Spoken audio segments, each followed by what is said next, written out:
Here we are, the end of February. Wow. I remember last year thinking, gosh, I can't wait for 2023 to start. And here we are already 2 months in. How are you doing? Phew, I'm waiting for spring. I'm telling you, I'm counting the days. It's cold in Colorado, and I'm ready to get out in the sunshine. So this week in Parenting Paused, let's talk about insecurity. Do you ever feel insecure in your parenting? Well, if you don't, most likely you're not normal. I think so many people that I meet come up to that feeling of insecurity, especially when you're attempting to parent in a new and different way than maybe you were parented or the culture asked you to parent. There can be a lot of feeling insecurity that comes up. So a good question you're going to be asking yourself is, what makes you feel insecure? Now, that's not the greatest question to ask, because usually what happens when we ask that question is it might be how our children are behaving.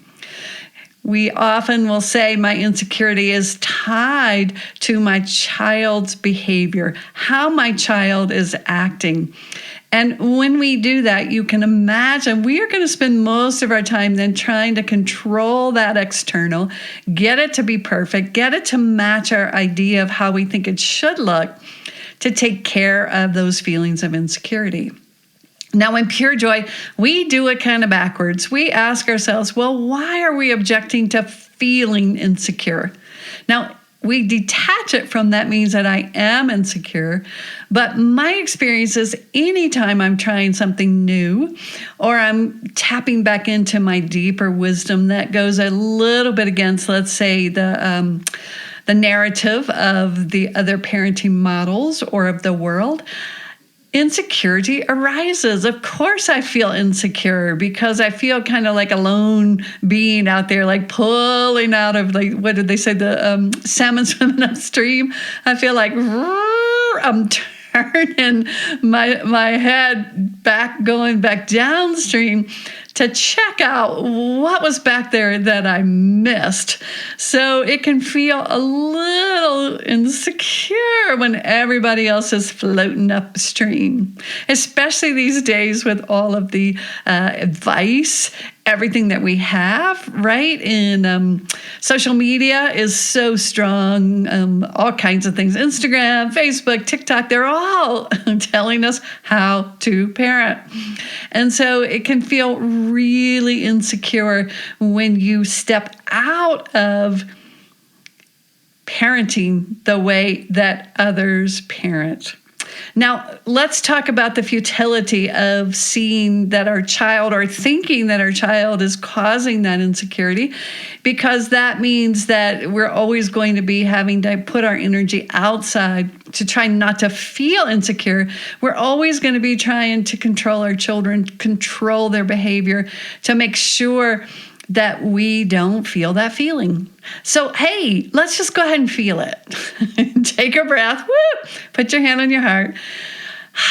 Ask yourself, is it going to kill me to feel insecure? And if I do, maybe I can just tag on, I'll try that word, tag on a little bit to thinking, maybe this means I'm trying something new. Right? I mean, isn't every time you try a new sport or you try anything and you don't know if it's going to really support you and it's going to work, don't you feel a little insecure? So we're just going to normalize that feeling of insecurity.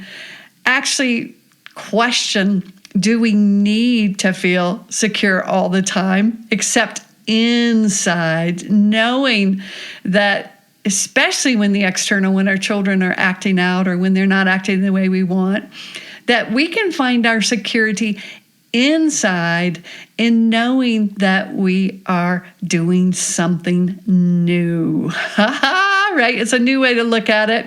So give yourself a chance this week just to look at that. If those feelings of insecurity are coming up, like so many people tell me, I'm so insecure, I don't know if I should do this or I should do that. Well, that's looking outside. So instead, if you can go back inside and find your deep wisdom to try something new, try something different, and then find out how it goes. It takes time to shift this into this style of parenting. I tell people, like, sometimes it takes up to a couple of years to actually feel it all the way in your bones. Like, oh yeah, this is how I want to be. This is what's happening. This is where I'm going. So hang in there, my loves, and have a great week. And we'll see you next week in Parenting Paused. Thank you for listening to this episode of Parenting Paused. If you enjoyed the episode, do me a favor and share it with your mama friends. You can also leave a review wherever you listen, which will support getting the Pure Joy message out. Come on over to the Pure Joy Parenting Practice Facebook page or join me on Instagram to hear more. And don't forget to download your free copy of the Safe Seat course on the Pure Joy website. And while there, check out the offerings page to go deeper in the Pure Joy work.